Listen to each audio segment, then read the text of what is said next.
Então, comecei a ir para as salas de aula em vários momentos e tentar verificar como é que as crianças, né, discutiam aquelas ideias que a gente tinha, as ideias que a Secretaria da Educação estava colocando para a gente, as mudanças curriculares. Então, agora a gente tem tido aí sistematicamente, né, o hábito de gravar situações dos alunos da escola. Gravo algumas aulas que os professores autorizam que a gente grave, trago para as reuniões de HTPC. Em algumas situações eu faço entrevista com crianças, eu promovo algumas situações no pátio, que eu também faço algumas gravações, e aí a gente debate em cima de situações exatamente que acontecem na escola e fundamentalmente com alunos de 2011. Porque aí fica bem claro para o professor, ó, não estamos trabalhando com um aluno ideal, não estamos trabalhando numa situação ideal. Estamos trabalhando numa situação bem real, que é desta escola, com alunos deste ano. Então às vezes... 5, 6. Então... 16 a mais, 16. Como você chegou no 16? É assim, 13, 14, 15, 16, 17, 18, 19, 20, 21, 22, 23, 24, 25, 26, 27, 28, 29. Então às vezes... 5, 6. E para que servem essas gravações, professor? Então, exatamente para em alguns momentos, para eu verificar como é que está a situação do processo de aprendizagem, para mostrar, olha, que procedimentos, até para analisar, que procedimentos metodológicos o professor utilizou, que intervenções eu, como professor, poderia ter feito numa situação daquela. Que pergunta eu posso fazer para aquele aluno para provocar realmente um questionamento para aquele aluno. Então, eu tenho um relato de uma professora que eu acho extremamente interessante, que ela fala assim, olha, vendo a minha aula, eu percebi uma coisa que eu acho que eu não devo fazer e que eu vinha fazendo. Então, em alguns momentos, eu quero dar um ritmo determinado para a aula. E aí eu faço a pergunta para aquele aluno que eu tenho quase certeza que vai me responder o que eu gostaria de ouvir.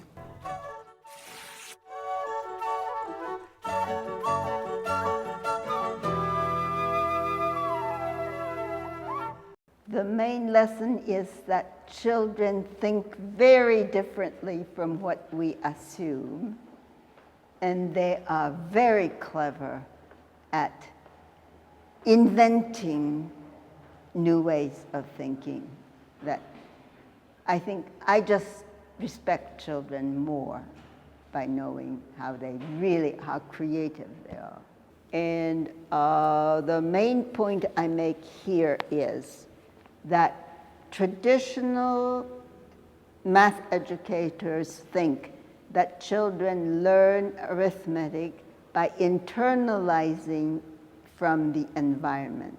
So the teacher says that's right, that's wrong, and students are supposed to internalize that knowledge.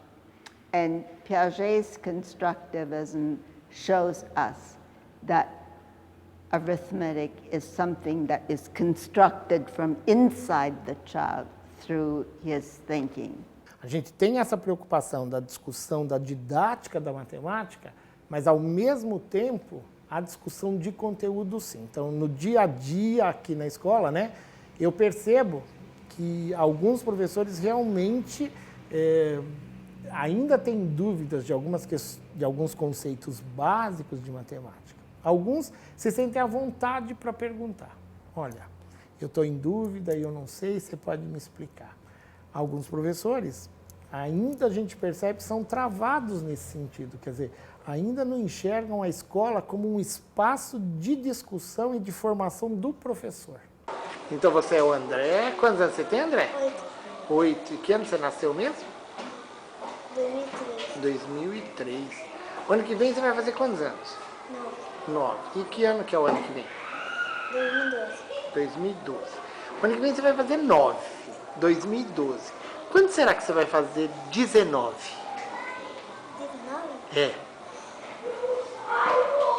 9. Eu quero agora 19. Quantos anos será que vão se passar para você fazer 19 anos? 10. Então, nesse primeiro momento, eu tenho eu diria assim, uma entrevista, porque é um trabalho específico com uma criança, né, discutindo um pouquinho o cálculo mental. Tá. E por que a gente trouxe esse vídeo para discussão para o grupo de professores? Porque alguns professores acreditam que cálculo mental é dom. Ou a criança... Eu falo assim, né? O professor acha que a criança já saiu da barriga com o dom de fazer cálculo mental. E a gente tem discutido com os professores, não. Que existem sequências didáticas, existem procedimentos que o professor pode incentivar a criança, né, a realizar operações mentalmente. Quanto dá 45 mais 100? 145. E 45 mais 99? 45, 99. 144. Primeira coisinha aqui que a gente está querendo tirar um pouquinho do professor é o professor achar que cálculo mental não precisa de nenhum apoio. E aqui a criança está com uma folha de papel. A gente começou sem o papel e aí eu perguntei para ele, né?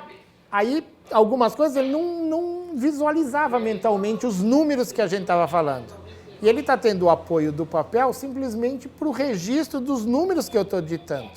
Cada situação que eu propunha para o André, eu propunha para os professores e pedia que eles encontrassem um caminho para resolver aquele cálculo mental. E depois eu apresentava o que o André fazia, né, para a gente verificar e quebrar também isso que o professor, depois de uns anos de magistério, ele acha que ele tem clareza de tudo que o aluno vai fazer. O algoritmo, ele nem precisa ter noção. A professora explicou para ele, decora uma fontinha, usa a base. Agora o mental, ele tem que ter sido trabalhado, senão ele não consegue fazer. I understand mathematics very differently from what traditional educators understand. And Piaget showed with 60 years of research that children develop logical mathematical knowledge and concepts of number. And for traditional mathematics educators, they don't know anything about logical mathematical knowledge. So they think that mathematics is a cultural heritage that generations constructed, and the purpose of education is to feed this culture to the next generation. So they try to put a lot of mathematics in the child's head. And Piaget showed that no, children have to do their own thinking, and so if they want to remember 2 plus 2, they have to come to their own conclusion about what 2 plus 2 is. Eu preciso o tempo todo estar observando o meu aluno, porque a partir do instante que eu observo, eu sei como ele pensa. E se eu conseguir entender como ele pensa, e caso ele esteja pensando de uma forma incorreta, aí eu posso fazer boas intervenções, porque aí, né, eu faço uma pergunta exatamente sobre o que ele está pensando, e não sobre o que eu estou pensando e estou querendo que ele chegue no meu pensamento. Aqui, qual foi a solução apresentada pelo André? Então, aqui vamos lá. Então, 126. 126 mais 99.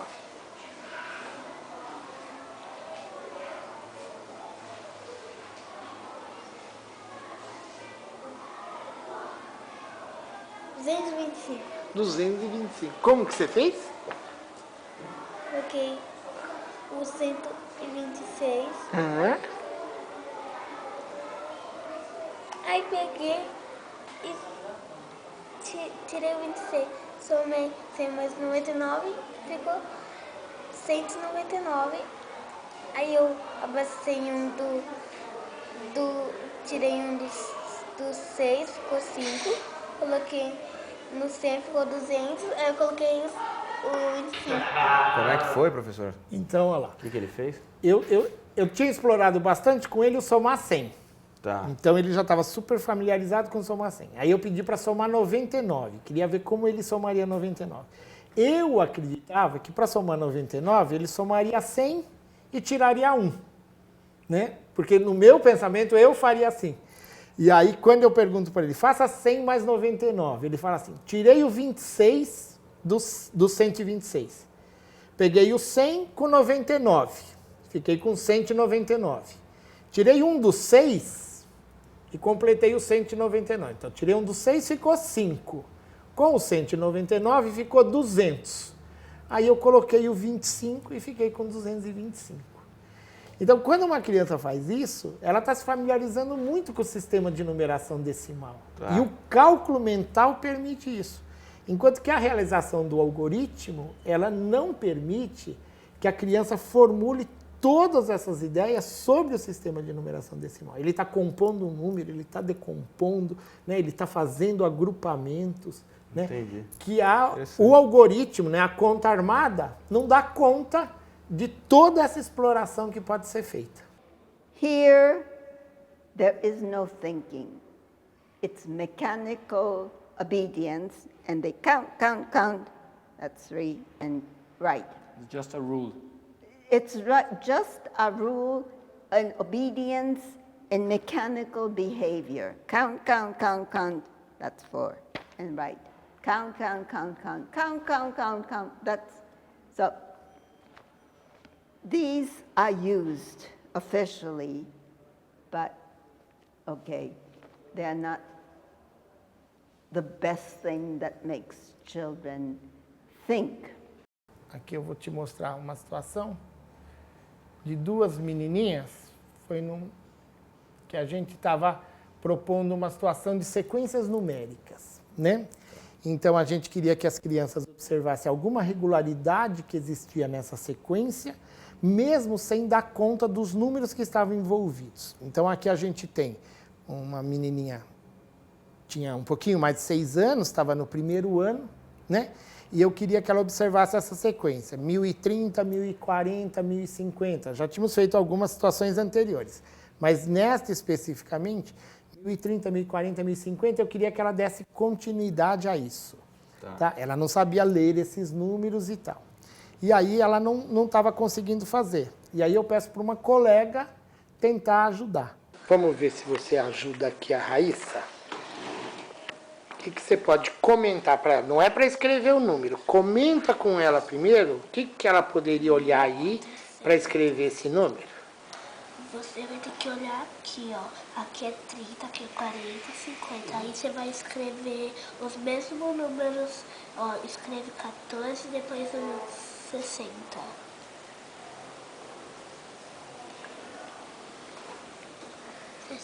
Aham. 6 e 0.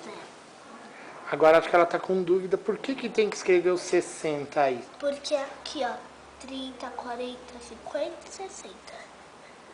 Agora, Raíssa, será que você consegue escrever o próximo?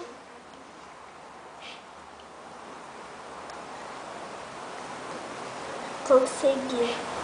Por que a gente trouxe essa discussão também na reunião de professores? Porque muitas vezes os professores acham que um aluno não tem contribuições a dar para o outro, principalmente nessa faixa etária. Há 6 anos, será que ele vai saber matemática para ensinar o colega? Né? Mas muitas vezes eles têm uma linguagem familiar, né, entre eles, e eles conseguem sim. Então, neste vídeo, né, uma aluninha está ajudando a outra, que é a importância dos agrupamentos que o professor precisa perceber para fazer isso.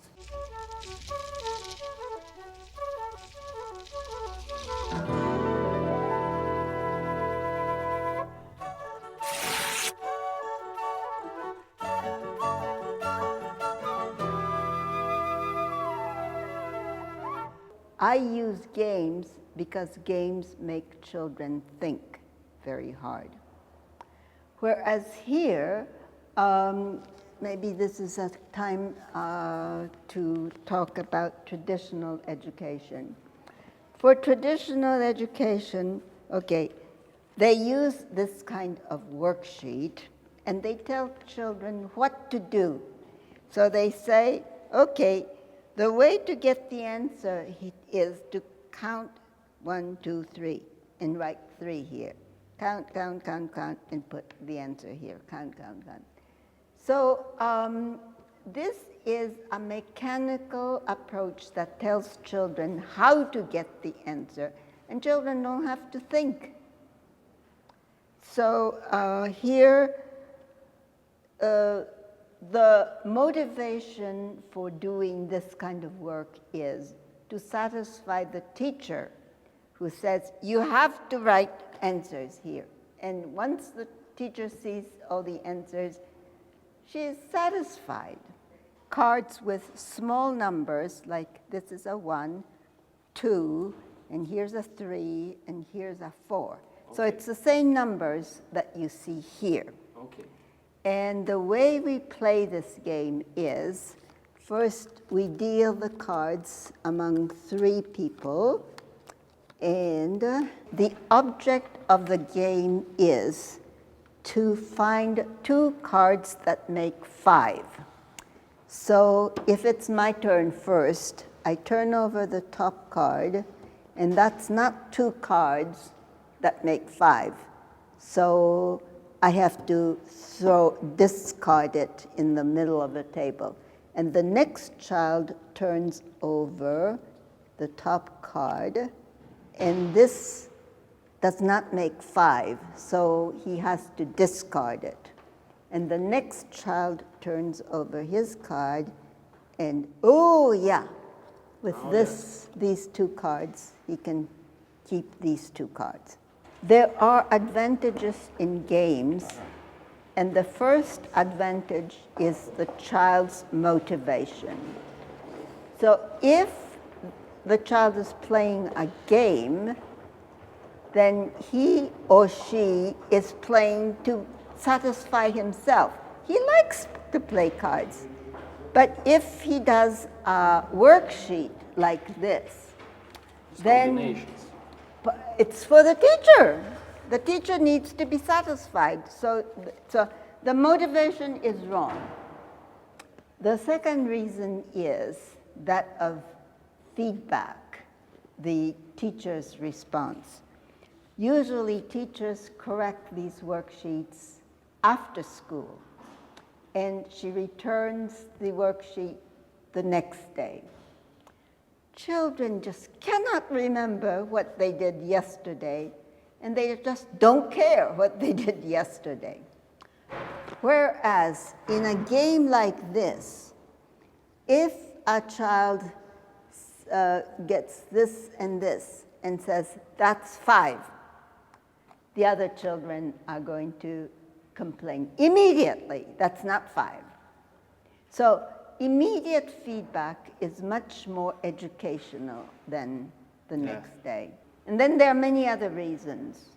But if the teacher always corrects the children's answers, children learn that the correct answer can come only from the teacher. Whereas if they play games, the correctness is decided by the children themselves. Denis, ele vai colocar pé num número e pé no outro número, e a soma tem que dar 10, hein, Denis? Vamos lá.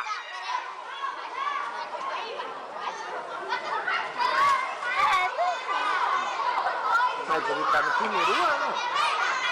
Eu também estou no primeiro ano. O Denis sabe. Ô Denis, vai, você consegue. É a sua primeira chance.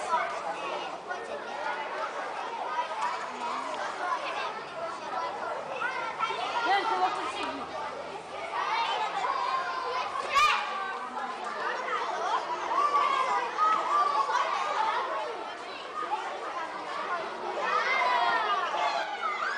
Ah, parabéns! Então aqui a gente tinha no pátio, tinha esse quadrado, e uma das coisas que a gente fala muito importantes, né, do cálculo mental é o completar 10, é o completar 100, assim por diante. E aí até uma sondagem minha enquanto diretor, se isso está sendo explorado na sala de aula, né, e como é que essas atividades no pátio podem contribuir também com esse conhecimento matemático. Quer dizer, é uma brincadeira que pode ser direcionada pelo professor, mas pode ser por exemplo, eu tenho uma inspetora de alunos, né, uma agente de organização escolar, que até na hora do almoço, quando ficam algumas crianças que ainda não foram embora, ela tem observado o que eu faço e ela faz com as crianças. Né? Então aqui também, então, em algumas brincadeiras do pátio, mas em situações que as crianças acabam brincando, criando brincadeiras, e aí você cria um espaço matemático também no espaço físico da escola. Né? Que eu acho que o espaço da escola ele acaba sendo muito voltado à questão da língua portuguesa, né? E ele não acaba sendo voltado para a matemática. Então a gente tem tido o hábito aí nesses anos de utilizar aqui o pátio coberto sempre com situações que permitam às crianças essa exploração numérica. Teachers have known for a long time that children like games, but usually they say to children, when you finish your worksheet, you have to do it first. And if you have time left over, then as a reward, children are allowed to play games. So that's like bribing children. And also it is the good students who work fast at this tedious work who get to play games, and the slow children who are counting on fingers and working slowly don't get as much time. In the United States, there is a big pressure to produce higher test scores. And many teachers who don't know very much think that tests come in this form, and therefore it's best to drill children on how to do this. To get quickly results. Yes, superficial results. Quando a gente coloca bastante criança no pátio, um professor interage com o outro, um professor também observa outras crianças que não são as dele, né? Até para verificar, olha, eu posso avançar num conhecimento, porque olha, as crianças dão conta, muitas vezes o professor segura um pouquinho essa amplitude dos números, né? E não percebe que as crianças podem dar conta, os números estão aí para eles observarem. E no primeiro momento era assim, estava uma tonelada de tampinhas para as crianças e as crianças tinham que contar. No segundo momento, a gente colocou a ideia assim, as tampinhas brancas valem 1, as tampinhas verdes valem 10, as tampinhas azuis valem 100, e vocês vão me contar de 1 em 1, de 10 em 10, de 100 em 100, e qual é o total. E aí um grupinho chegou lá, por exemplo, no número 5.870. E aí escreveu 5.870 com tampinhas. E a partir disso, na verdade a minha proposta era uma proposta exclusivamente de contagem, aí a gente desviou um pouquinho e foi para a questão da escrita. Mas eu agora queria que você escrevesse o número 11.827. When there's a problem like this, 87 plus 24, the traditional teacher says you have to start with the ones, and 7 and 4 is 11, so put down the 1 and carry the 1. And then 1 and 8 and 2 make 11, so this is what they have to do. That's the rule that they are given. But if children do their own thinking, universally they start with the 80 plus 20 is 100. So this is what they do. 20 is 100. And then they do 7 plus 4 is 11. And then I add them together, and the answer is 111. So this is why it is harmful to children to be taught this rule. And I have lots of data that show how children do stupid things at as a result of being taught these rules. Comecei pelas dezenas e fui para as unidades, né? A gente pode fazer isso? Começar uma adição primeiro pela dezena, depois para a unidade? Não, pode, não. No algoritmo aqui não, porque às vezes vai dar certo. Para criança a gente não pode fazer. About 12% of the second graders can understand. So it's a small minority of advanced children who understand the teacher's explanation of this rule. But the great majority of the children don't understand what the teacher is explaining. And so if you let them do their own thinking, they invariably start at the other end and go in the other direction.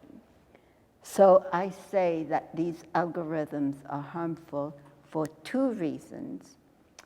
Number one, children have to give up their own thinking to obey the teacher, because their own thinking goes from 80 to 7 this way, and the teacher says you have to start here and go the other way. And the only way to obey the teacher is by giving up your own thinking. Now, the minute you give up your own thinking, you become stupid. What's the best way to start it? Well, first you have to understand the theory before you do anything. So that's why I'm here to tell teachers about how children really think. And usually they are shocked to find out, my God, that children think very differently from, they think that children think like adults. And all they have to do is tell them what to do, and children will get answers.